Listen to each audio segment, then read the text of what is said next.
Okay, so a very good afternoon to one and all, and welcome to Gato 2020.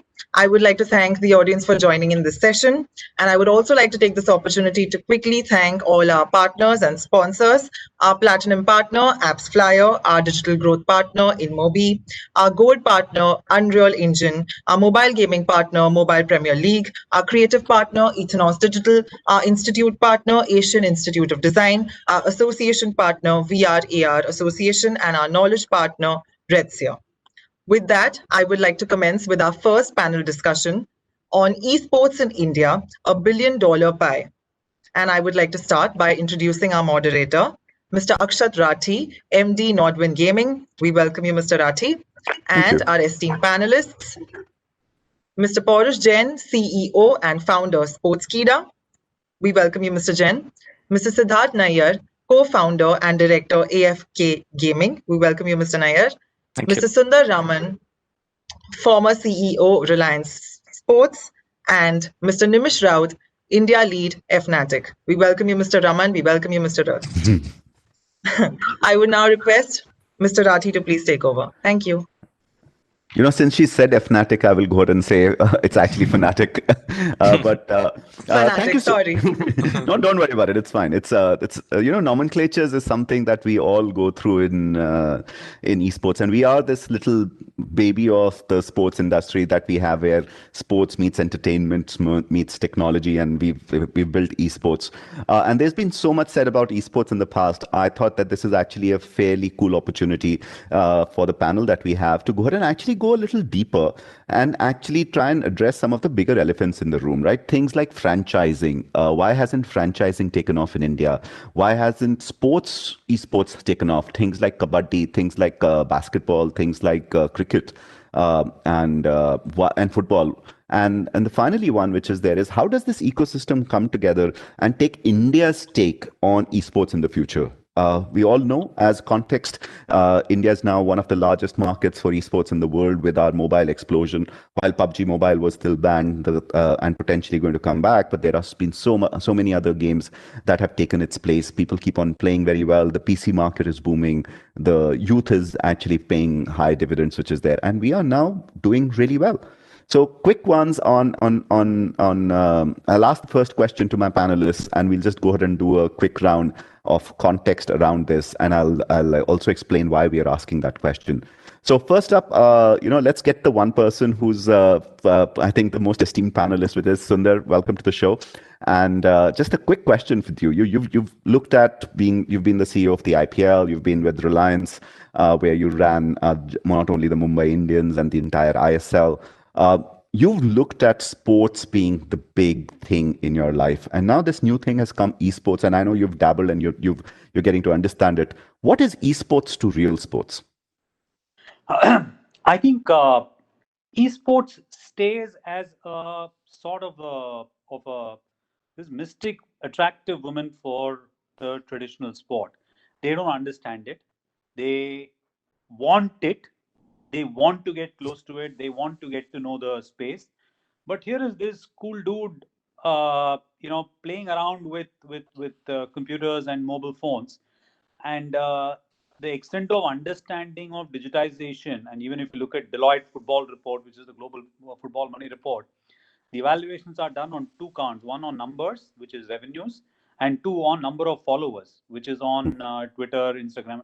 You really think the size and popularity of a sports team can be determined only based on how many Instagram followers you have or Twitter followers you have? No, I think the lack of understanding on the evolution of the space is what is remaining mystic to the people who are running the traditional sporting federation. I would categorize esports into two different segments or a sub-segment. The esport, which is the LOLs and the what is traditionally called the gaming space of sport, and the e version of sports, which is football, kabaddi, tennis, cricket, what have you. And I think that penetration of the e version of sport is going to be the next big opportunity for esport. So as much as esports need to embrace traditional sport, traditional sports need to start dropping the guard down and saying, listen, I want to dive deep in, and I want to engage with the Porushes and Siddharths and Nimish and Akshats of the world to understand and grow my audience base. That's my broad-based summary on what my take is. No, it's actually a brilliant answer, right? So, because there was a time that most of the people from traditional sports used to go ahead and look at esports as saying, "Boss, it's a marketing activity. It's something that this is my influencer marketing. It's a tick box that I want to go ahead and put down, saying I have done something with youth, and it's good, and which is there." While and we've seen something like Formula One, which has typically an audience in broadcast of above 50 years old as a typical viewer. They're trying to go ahead and do something with esports, and they're trying to go ahead and do iRacing, and they're doing Formula E, and then Formula E leading to esports kind of integrations.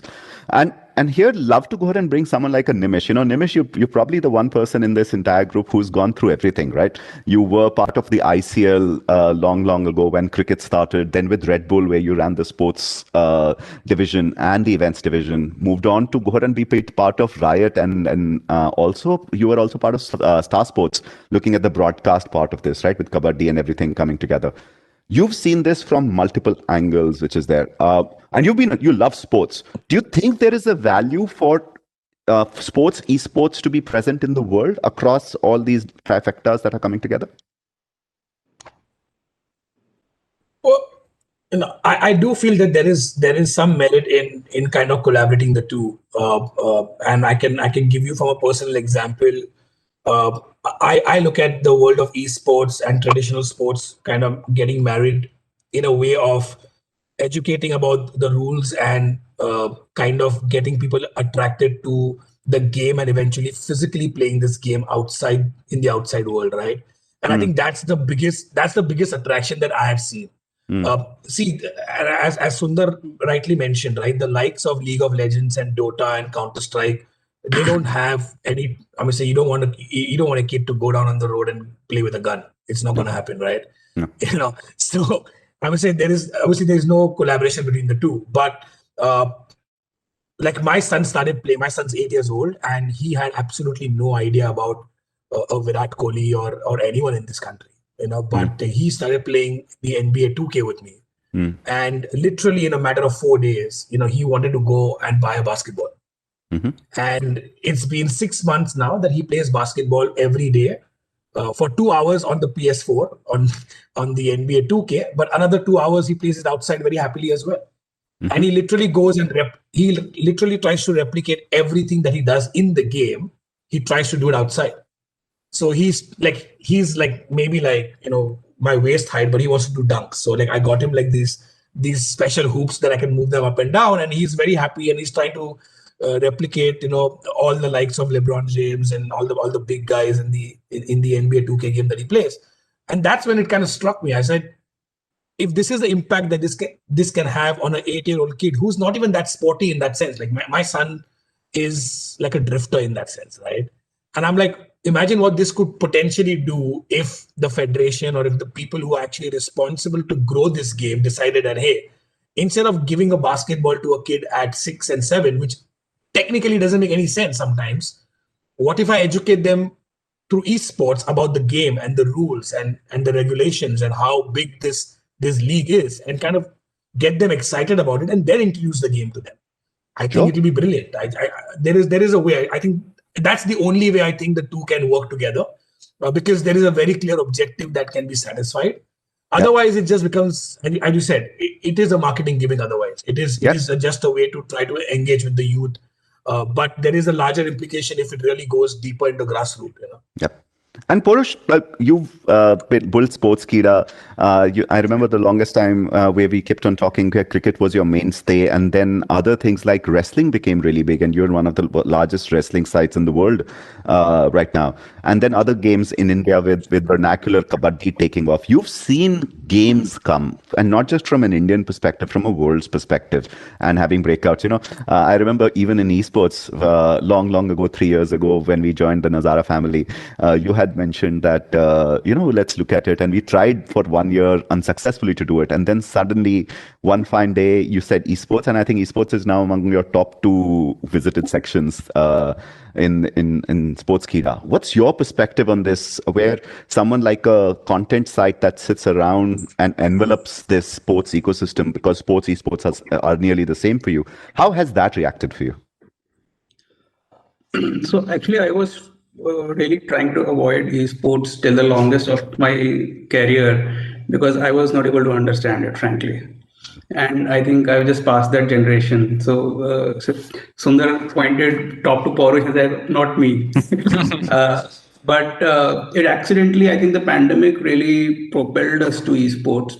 Because we had like really a 15-20 member team, all prepared, decked up, 10-15 things that we have to do for IPL, and then IPL gets cancelled, right? So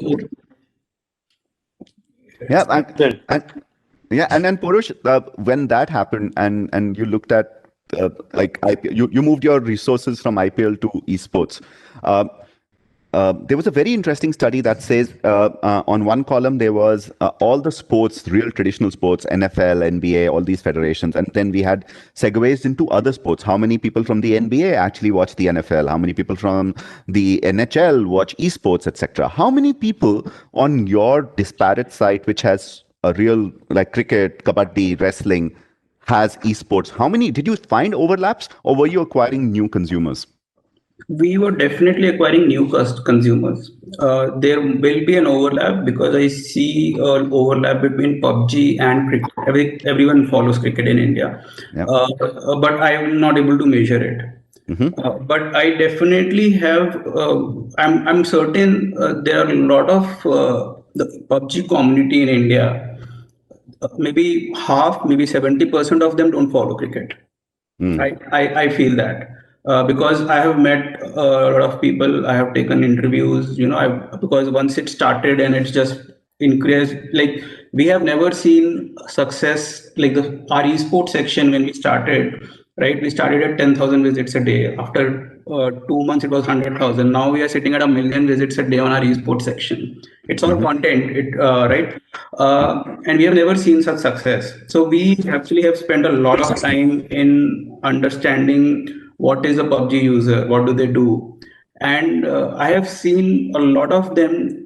They are just huge fans of the YouTubers that they follow, and the type of comments that we get, right? It's just mind-boggling. Like they will pay 1,000 rupees to just play one game with the star that they follow, and I think the attachment and the what do you say of that they have with a esport athlete is far more than what they have maybe with the Sachin, because they know Sachin is not reachable or Virat Kohli is not reachable. Max they can do is like their post, share their post, but they can actually play with a PUBG top player or a Free Fire top player, and I feel it's much more involved.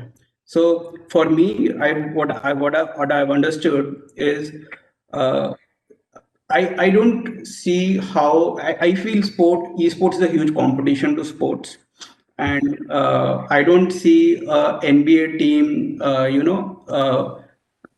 like apart from doing some marketing campaigns, they may actually kind of lose out to esports.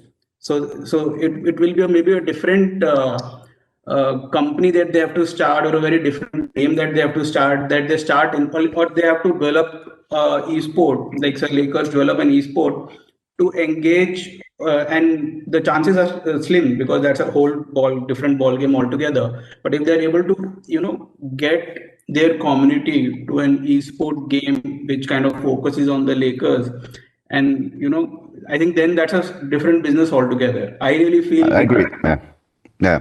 No, I agree. I think the fact that is, and then you've hit upon a couple of points which I'd love to go ahead and circle around. But Sid, from your point of view, while Porush came from a sports site and he built esports out, you're a pure play esports site, right? You're the guy who is going deep down saying this is esports for us. And your traditional ones, you have Counter-Strike on AFK, you have Dota 2 on AFK, and now you have mobile gaming on AFK, right? Those are the 3 specific sites, the sections that you have. That's right. Would you actually go have esports on your site? And then this is just a corollary that I'm trying to go ahead and bring in. Like Porush came from sports. Would you go to larger sports?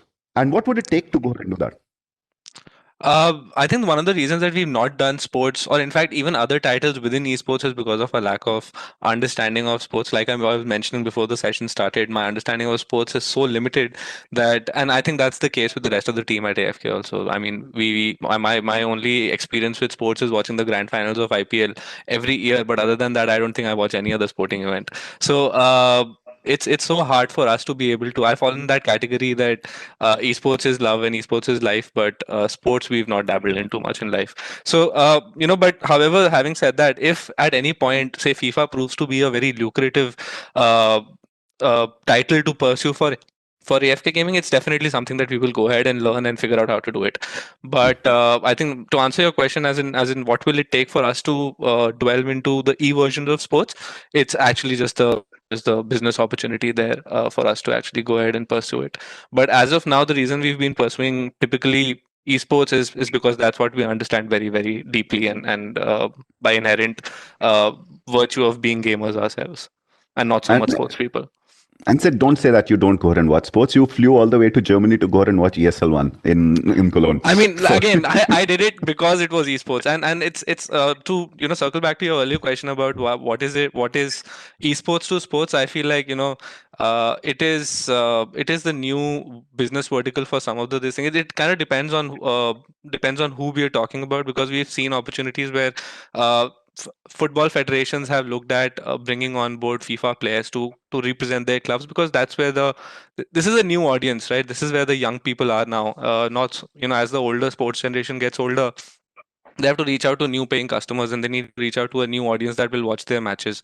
And if that audience is watching FIFA players play, then it makes sense for them to invest and bring on board a esports brand ambassador. And at the same time, we've seen somebody like the Philadelphia 76 Lakers and 76ers, sorry, who've invested in setting up Dignitas as a full business vertical for themselves.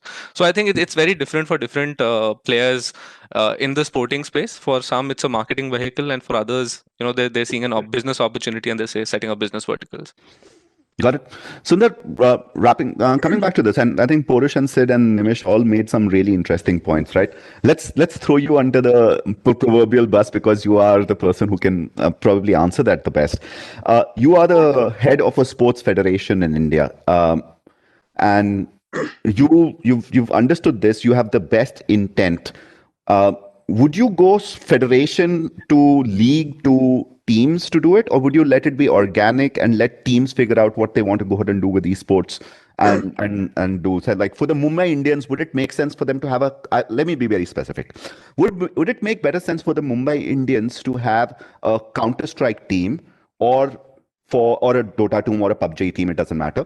Or would it make sense for them to have a cricket esports team and then work together with the rest of the franchise to go ahead and have cricket esports? Okay, let me come back to some. I'll answer your question specifically. Let me come back to some of the points that the fellow panelists made. One of the reasons the sporting federations have really not looked at esports is because, if I can call it a bad habit is they are used to getting money for any activity that they do, except for journalists who write articles. Everything else is monetized practically, or they like to monetize it. And the esports monetization model, it is still very esoteric or vague. And I know Siddharth referred to the consumer money, or Nimish refers to the consumer money that may be available. The fact is that is still not well understood by the sporting federations. And unless they are able to see a line of sight of monetization, or even sow that seed today to say it is monetizable. Take, for example, fantasy leagues. I remember 2012 or 11 or 12, I don't remember, when I proposed fantasy league to the IPL to say that, listen, we must do our own fantasy league. That market didn't exist at that time. And IPL came with the first fantasy league, and it took a lot of credit to the decision makers at that time. They were receptive to the idea to say that, okay, let us see if it is going to increase the competition. And I'm delighted to see that it's a multi-billion-dollar industry today, and even sort of becoming the title sponsor of IPL. So that industry has grown to, in 8 years' time, to a multi-billion-dollar industry. A similar outlook is required in respect of esport. So to answer your question, it makes sense for an IPL or an ISL team to get into other forms of game. That may be, but that's a separate business line. You're not going to establish an Indians franchise on the e-gaming space without having the quality of talent and the quality of players. But that's a separate business decision. But if you want to grow the brand of Knight Riders or Capitals or Super Kings or RCB or MI or Rajasthan Royals or FC Goa for that matter, you must invest in owning the E-team of FC Goa or E-team of Kerala Blasters and E-team of Odisha FC. For that, the federation needs to start being proactive. If they don't do it, I fear one of two things will happen. One, organically things will start growing, and the Porushes and Nimishes and Siddharths and Akshat and Sundar will start establishing Goa FC instead of FC Goa and start creating our own teams and start playing FA on EA Sports. Or the consumers will move out of the sports side of things and continue to go after what is exciting, whether it is a wrestling or a UFC or one championships or what have you. So unless the federation starts seeing and acting now, and I think the time to act is now. Enough time has gone in understanding and saying it's a marketing activity, let me dabble with it, let me put some logo, let me put some banners, let me put some stuff. I think they need to go outright and say that, listen, go to an expert and say, organize it for me. Allow the existing teams to own their teams. You control the player pool. Yes. And you monetize it yourself. Give me a share of it, give me a rights of it, or whatever that have you. I think that is the model which will give you success sooner than later. That's my educated and experienced understanding of what that sports space is.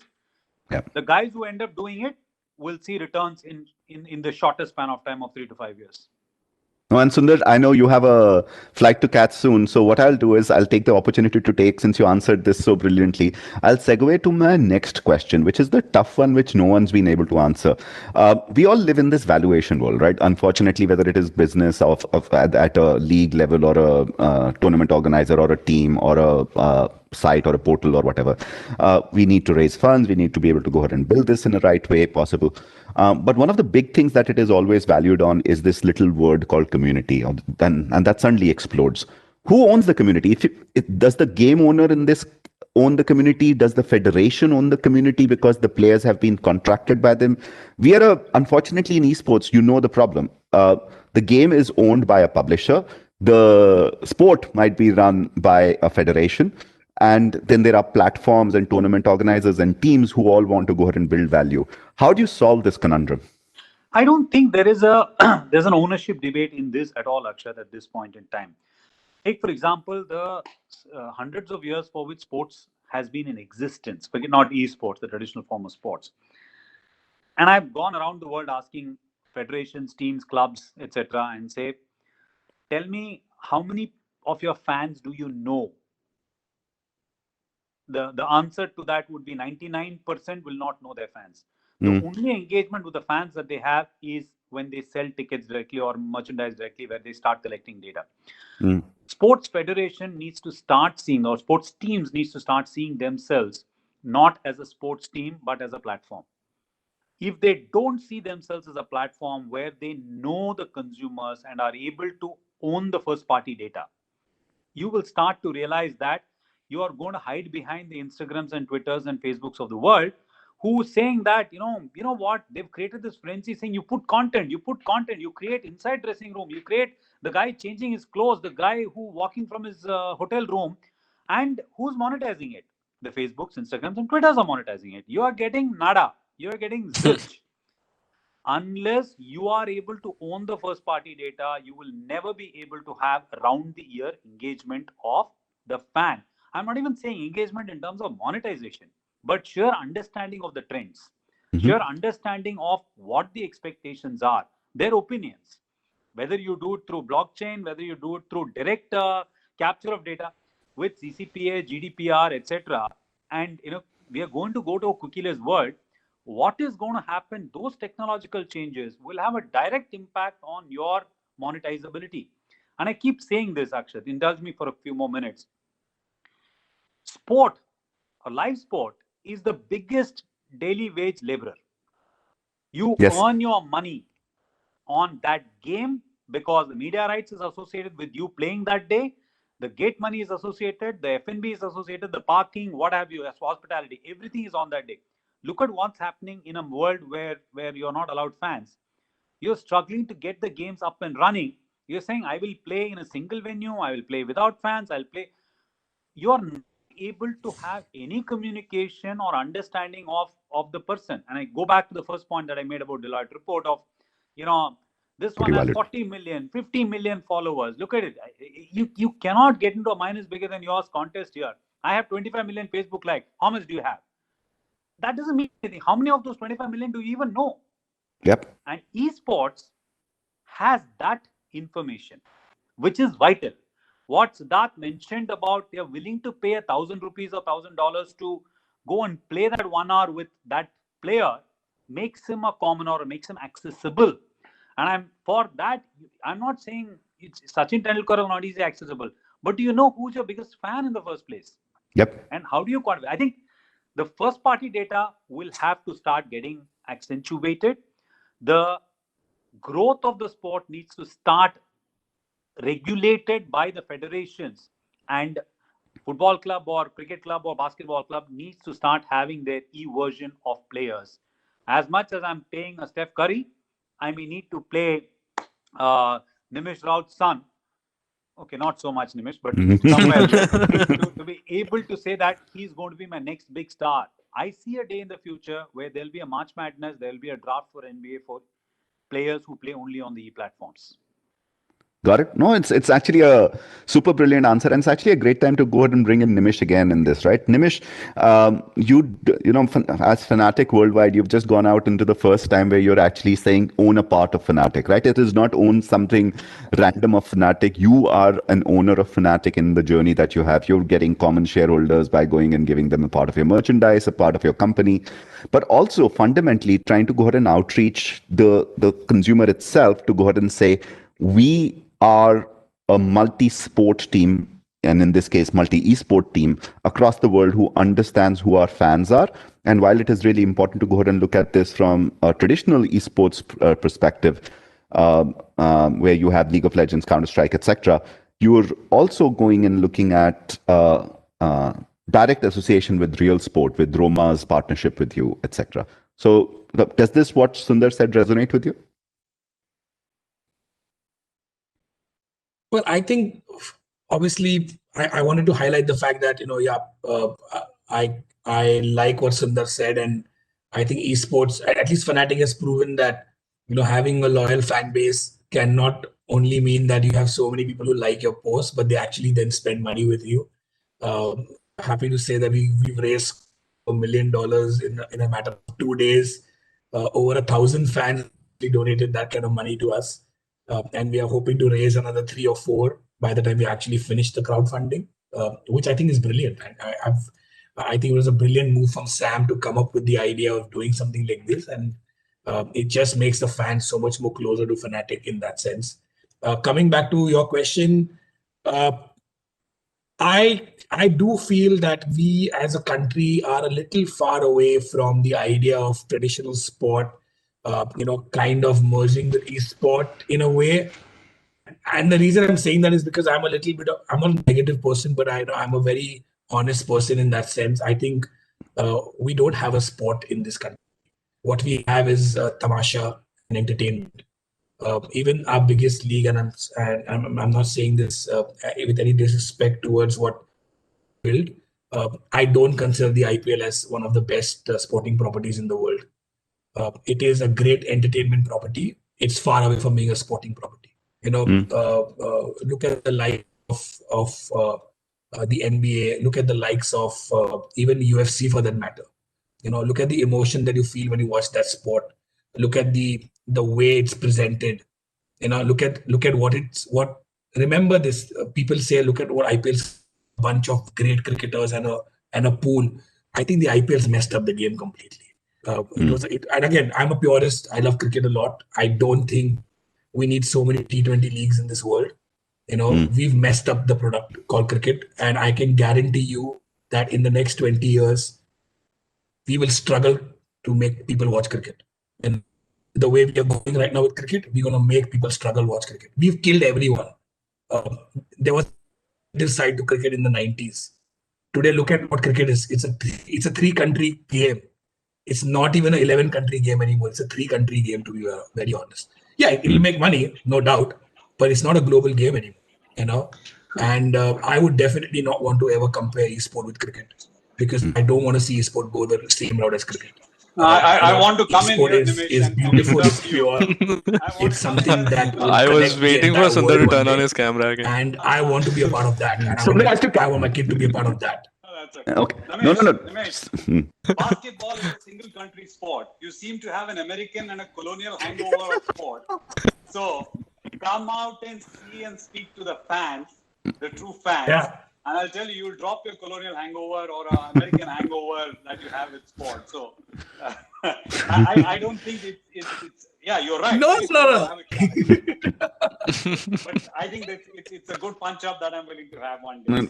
No, I think and we should definitely do that, because we all need to go to solve this together. But Nimish, one of the things which you said was, and taking what you said about real sports and whether the view on this is right or not, Sid, from your point of view, when people, and I use this word carefully, when people want to mess with the formats of sport, whether it is esport or sport, right? Blasts changed the format of traditional Counter-Strike to go ahead and make a version which is there. Nimish, you remember Red Bull MEO, Red Bull River Runes, which was there, is a format that takes the traditional Dota format and changes it around and puts something which is there. That's what Red Bull knows.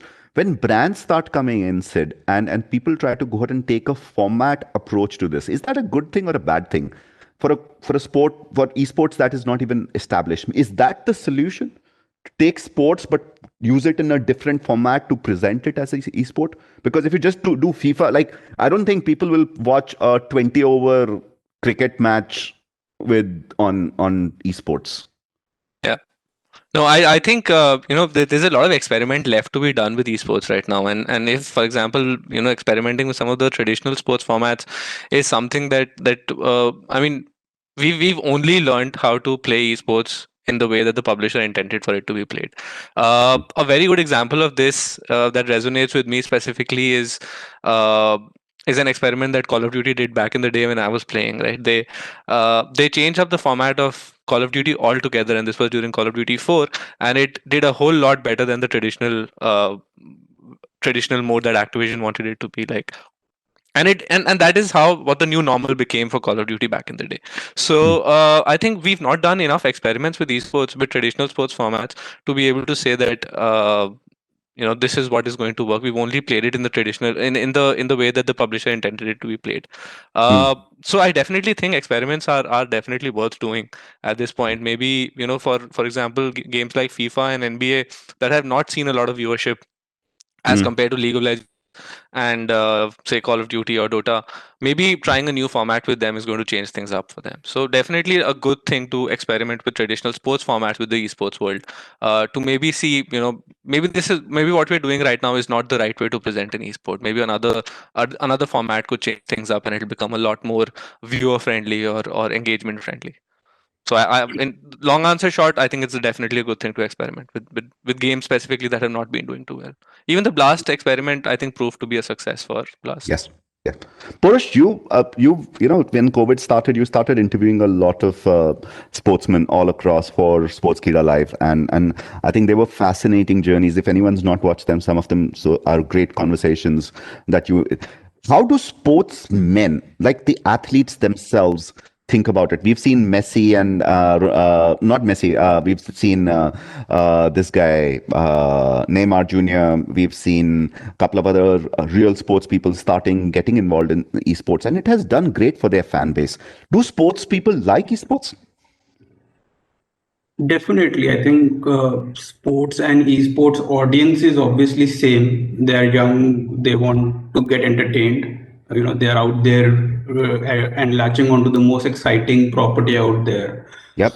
I think in the Indian context, I know that the Indian cricket team plays a lot of PUBG. We actually did a lot of articles on that and even kind of revealed the PUBG IDs of few cricket players.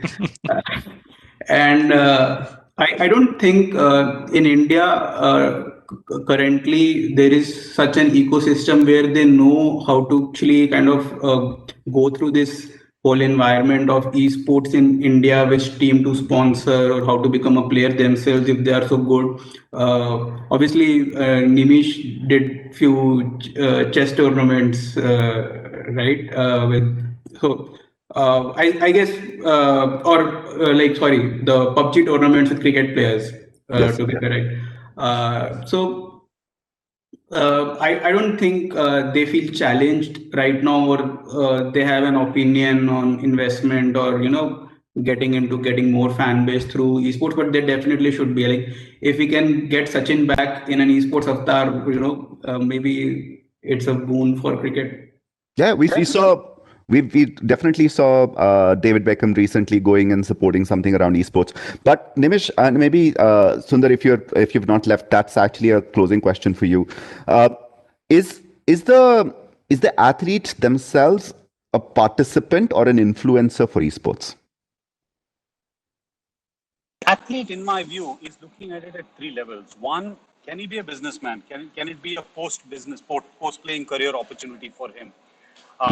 Two, is it going to help enhance his fan base while he is playing? That's another opportunity. And two, it's a distraction. His ability to play a PUBG or a Dota or whatever else allows him the time not to talk about the football or the cricket that he's professionally playing. So to me, it's a great distraction, and I wish the esports players also end up playing some of the traditional sports as distraction, which will end up happening. I don't see that as an anomaly. The challenge for all of us is how can esports help take the game deeper and take the game wider? I think that one is a big challenge. Similarly, how can the traditional sport help esports become wider and deeper? I think that's where the symbiotic relationship needs to be built. Whether it is broadcast, whether it is seen, or whether it's going to make money, eventually those economics will figure out what can grow the game mutually. I think that's the big opportunity that they're sitting on. And I think that's a really nice word, right? I think the word that comes here in my head is legitimacy. Both can give legitimacy to each other in their user bases, in their category bases, while symbiotically building this whole base together, right? Because they both bring great values to each other. Nimish, we've talked about legitimacy all the time. You were trying to go ahead and do this ever since Red Bull, and then I convinced you that esports is good. Does the closing comment as a brand, because you've been with Red Bull, you've been with other brands, as brands, are brands finally accepting the fact that esports is legit? Esports, not gaming. Yeah, I think, and the brands who are doing it are maybe 5 or 10 years ahead of some of the other brands who are still not doing it. But what we also need to understand as an industry is that for a brand, esports is always going to be another marketing platform, at least for the majority of them, right? And this is what I keep telling everyone, that if we take them for granted, or if we don't deliver on the promise, they will take that money and they'll go somewhere else.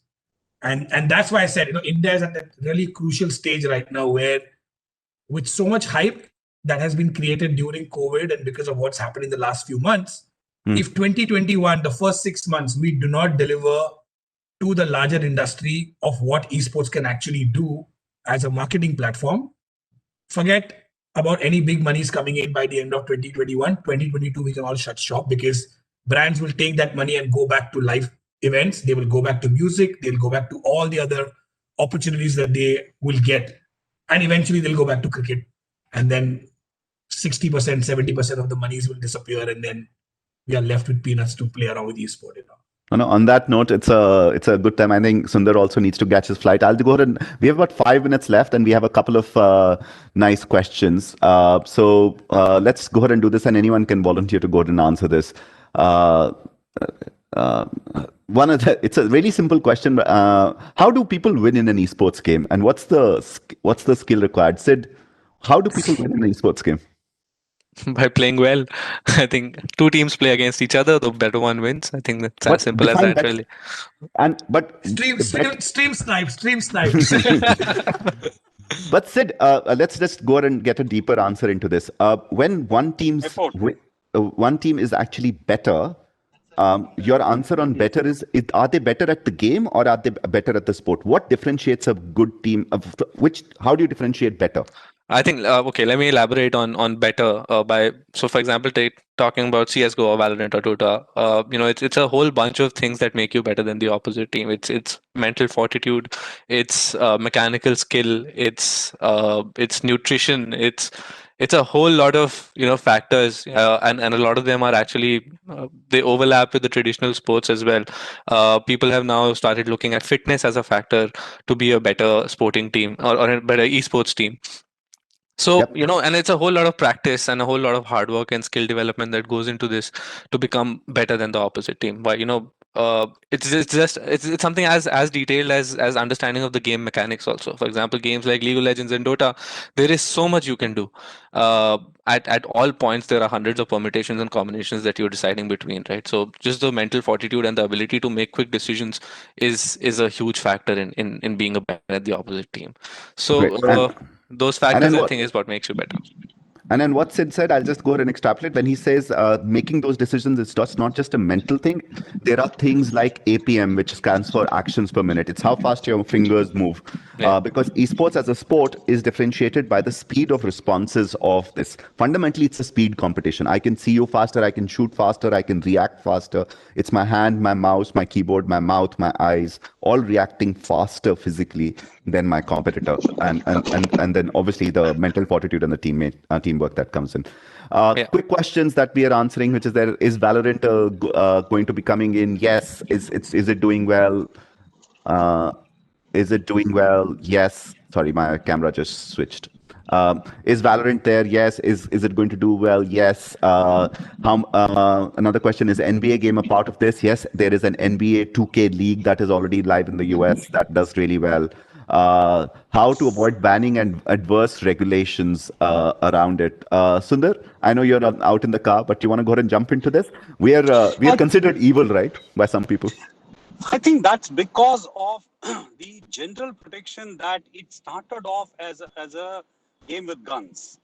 And I think most parents didn't want kids to be associated with it at an optical level.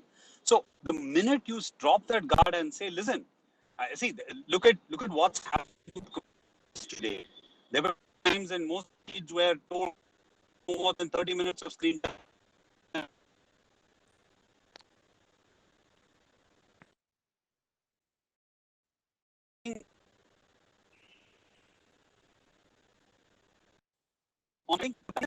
Screen time, but that has not happened in gaming because it started off with guns and killing. For any sport to grow, they need to be relevant to the next generation. They need to be relevant to kids. And if esports has to grow, they need to find relevance to the next generation, the 8-year-old, 10-year-old, 15-year-old, whatever. Nimish spoke about his kid taking a bath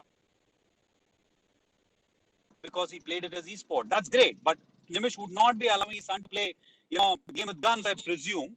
But I think that's the barrier that we need to start breaking. You have to grow the sport, and I come back to it.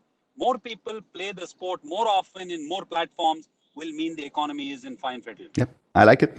Last comment that is there.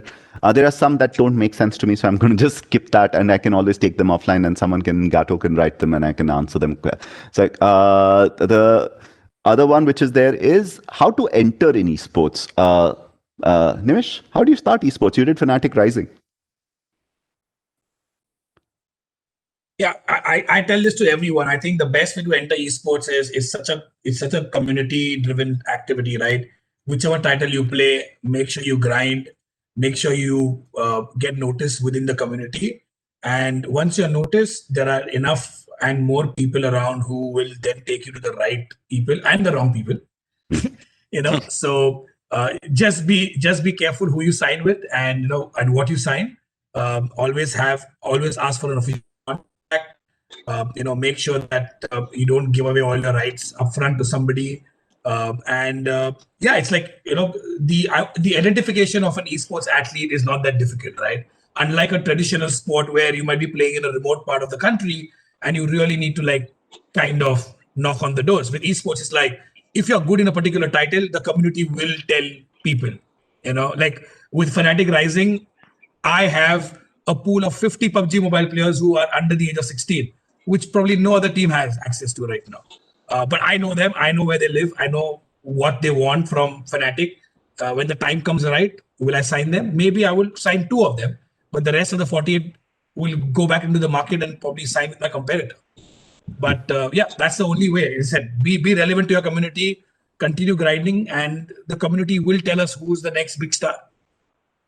No, I think I want to add to what Nimish said, right? How to enter esports, while Nimish has covered the athlete side of things pretty well, I want to let others know that, esports is not just the athlete side or the player base, right? There's a whole lot of you can do within esports. There is tournament organizing, league ops, content creation, there is production. There's a whole lot of things that you can explore within esports. So it's a lot of experiments that you have to run and find your skill sets that's relevant to esports.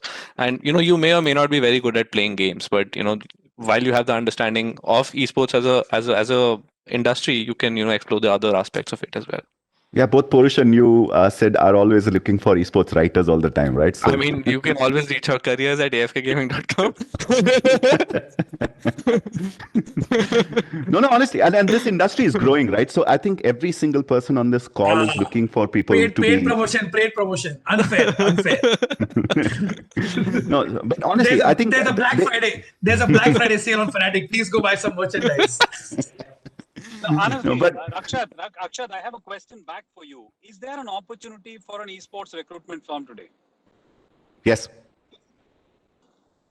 And the market is as large as it is as you determine, as you believe there is? Because what Nimish is doing is fantastic. He's building the academy for PUBG in a manner of speaking, saying I have 50 kids who are going to start off become the next generation of ace gamers. And if academies start to be groomed and recruitment firms start to come in, the rest of the ecosystem develops, which says there's a career just looking at your computers and playing games. I think that's Sundar, I'll go ahead and make a prophetic thing, which is there. In the next 24 to 30 months, the annual market for esports as the one that we are defining as we are sitting out there in broadcast and education included, will be more than 10,000 to 15,000 people in the country of India.